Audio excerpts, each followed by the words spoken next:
అరటికాయ కర్రీ ఎలా చేసుకోవాలో చూపిస్తానండి. ఇది అరటికాయలు 2 అరటికాయలు తీసుకున్నాను. ఇట్లా పైన పీస్ లాగా ఇట్లా తీసేసుకోవాలా. ఈ విధంగా మనకి రౌండ్గా అయినా కోసుకోవచ్చు, సన్న ముక్కలైనా కోసుకోవచ్చు. నేనైతే సన్నగా ముక్కలు చేస్తున్నాను. మనకి ఎంత సైజు కావాలన్నా, చిన్నవి కావాలన్నా చిన్నవి, పెద్దవి కావాలన్నా పెద్దవి చేసుకోవచ్చు. నేనైతే ఈ సైజులో చేస్తున్నానండి. సాల్ట్ కొంచెం వేసుకోవాలి, 1/2 టేబుల్ స్పూను. అరటికాయ ముక్కలు బ్లాక్గా రాకుంటుంటాయి. నిమ్మకాయ కూడా 1/2 నిమ్మకాయ ఇందులో పిండుకోవాలి వాటర్లో. దీంట్లో నిమ్మ పులుసు పోసాం కదండి, బ్లాక్గా రాలేదు చూడండి, అట్లనే ఉన్నాయి. ఈ అరటికాయలు అనేది బ్లాక్ వచ్చేస్తాయి. సాల్ట్ నిమ్మ పులుసు వేసుకోవాలా. ఇప్పుడు ఈ వాటర్లోంచి తీసి సపరేట్గా ఒక గిన్నెలో వేసుకున్నాం. 1 గ్లాసు వాటర్ పోస్తున్నాను. ఇది ముందుగా ఉడకబెట్టుకుంటే బాగుంటుంది. 1/2 టేబుల్ స్పూను సాల్టు. స్టవ్ వెలిగించి స్టవ్ మీద పెట్టుకున్నాను. మూత పెట్టుకొని ఒక 10 నిమిషాలు 5 నిమిషాలు ఉడికిద్దాం. అల్లము సన్నగా కట్ చేసిన అల్లం, మీడియం సైజు అల్లం ముక్క. ఇది ఎల్లుల్లిపాయ అండి, ఒక ఎల్లుల్లిపాయ తీసుకున్నాను. ఆనియన్స్ 2 మీడియం సైజు ఆనియన్స్ సన్నగా కట్ చేసుకోవాలా.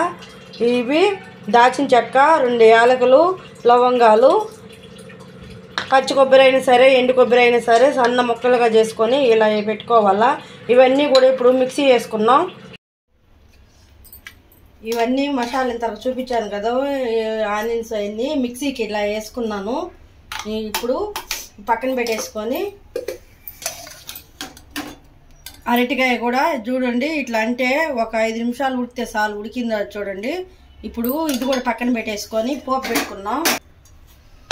ఒక 4 టేబుల్ స్పూన్లు ఆయిల్ పోసుకొని బాగా వీటెక్కాలండి. ఆయిల్ కూడా జీలకర్ర వచ్చి 1/2 టేబుల్ స్పూన్ వేస్తున్నాను.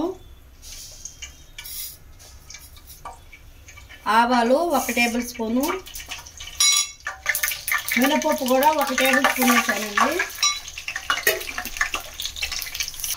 ఇవన్నీ కొంచెం ఫ్రై అయిన తర్వాత ఆనియన్స్, మీడియం సైజ్ ఆనియన్స్ 2 సన్నగా కట్ చేసి పెట్టుకున్నాను నేను. పచ్చిమిర్చి కూడా వేసుకోవచ్చు, కానీ నేను వేయలేదు పచ్చిమిర్చి.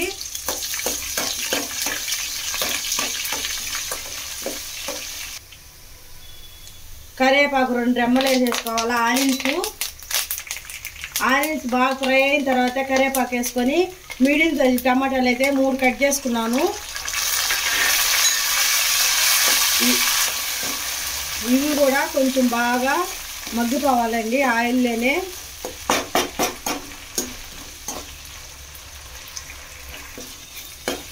టమాటా బాగా మగ్గిందండి.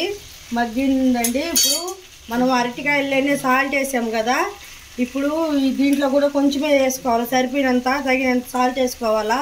1/2 టేబుల్ స్పూన్ వచ్చి పసుపు,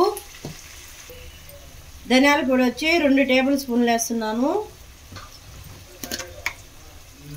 కారము 2 టేబుల్ స్పూన్లు అండి. మీకు కారం ఎంత సరిపోయినంత వేసుకోవచ్చు. నేనైతే 3 టేబుల్ స్పూన్లు వేసాను.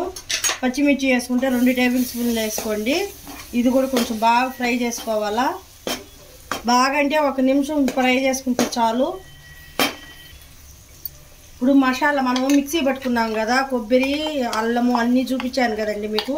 అది ఇట్లా మెత్తగా పేస్ట్ లాగా చేసుకొని ఇది ఇందులో పోసేసుకునేటివే. ఇది కూడా కొంచెం బాగా ఫ్రై అవ్వాలా.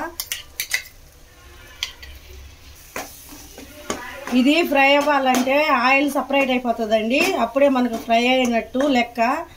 ఇది కొంచెం బాగా ఫ్రై అయితేనే దీనికి కర్రీకి టేస్ట్ అనేది బాగుంటుందండి. 2 నిమిషాలతో ఫ్రై అయిన తర్వాత జీలకర్ర పొడి 1 టేబుల్ స్పూన్ వేస్తున్నానండి. గరం మసాలా కానీ ఏవైనా వేసుకోవచ్చు. నేను మసాలా ఏమి వేయడం లేదు. మీకు కావాలంటే గరం మసాలా వేసుకున్నా కూడా సూపర్.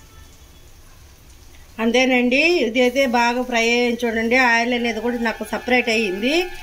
ఇట్లా ఫ్రై చేసుకోవాలా. మనం ఇంతవరకు ఉడకబెట్టుకున్నాం కదా అరటికాయ ముక్కలు, ఈ ముక్కలు అనేటివి ఈ మసాలాలో పోసేసుకోవాలా.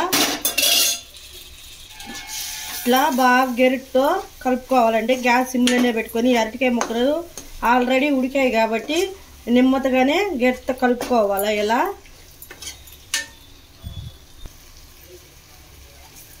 ఇదండి ఒక 2 నిమిషాల పాటు ఈ అరటికాయ ముక్కలు పోసినాక బాగా ఈ మసాలానే ఫ్రై చేశాను. ఇప్పుడు కొంచెం వాటర్ పోసుకున్నాం. చాలా బాగుంటుందండి కర్రీ. మాకు ఈ అరటికాయతో ఫ్రై కానీ ఇట్లా కర్రీ అన్నా కూడా చాలా ఇష్టము. కానీ హైదరాబాద్లో ఈ అరటికాయ దొరకదు కదా, అందుకని ఆంధ్ర నుంచి తెచ్చాను. అది ఇప్పుడు చేస్తున్నానండి కర్రీ అనేది. మీకు కూడా ఒకసారి చేసి చూపిద్దామని చేస్తున్నాను. ఇక్కడికి చాలామందికి తెలియదండి హైదరాబాద్లో ఈ అరటికాయ కర్రీ ఎలా చేసుకోవాలనేది కూడా. కొంచెం వాటర్ పోసానండి. ఒక పావు గ్లాస్తో ఉంటాయి, పావు గ్లాస్ ఉంటుంది కదండి, ఆ గ్లాస్ అయితే వాటర్ అయితే పోసాను. ఎక్కువ గ్రేవీ ఏమో ఉంటే బాగుందండి. నేను తక్కువ గ్రేవీతోనే చేస్తున్నాను, చపాతీ లెక్క చేస్తున్నాను కాబట్టి తక్కువే ఉన్నది గ్రేవీ. మీకు ఎక్కువ కావాలన్నా వాటర్ వేసుకోవచ్చు, కానీ ఎక్కువ వేసుకుంటే టేస్ట్ అనేది బాగుంది. ఇట్లా మూత పెట్టుకొని సిమ్లో గ్యాస్ పెట్టుకొని ఒక 10 నిమిషాలు ఉడికించుకోవాలా. ఒక 10 నిమిషాలు అయితే ఉడికింది చూడండి. ఇప్పుడు ఉడికిపోవ వచ్చేసింది, బాగా ఉడికింది కదండి.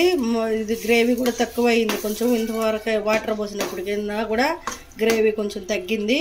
ఇప్పుడు వచ్చి ఇది కొత్తిమీర సన్నగా కట్ చేసుకున్న కొత్తిమీర ఇందులో పోసేసుకొని గ్యాస్ ఆపుకోవటమేనండి. అంతే, రెడీ అయిపోయింది. చాలా బాగుంటుంది. మీరు కూడా ఒకసారి ట్రై చేయండి. అరటికాయ కర్రీతో చపాతీ లెగ్ కానీ రోటీ లెగ్ కానీ చాలా బాగుంటుంది. రైస్ లెగ్ కూడా బాగుంటుందండి. అంతేనండి, ఒక బౌల్లోకి కర్రీ అనేది ఒక బౌల్లో పోసుకోవటమే. చాలా బాగుంటుందండి. మీరు కూడా ఒకసారి ట్రై చేయండి. మీకు ఎలా కుదిరిందో మాకు ఒకసారి కామెంట్ చేయండి.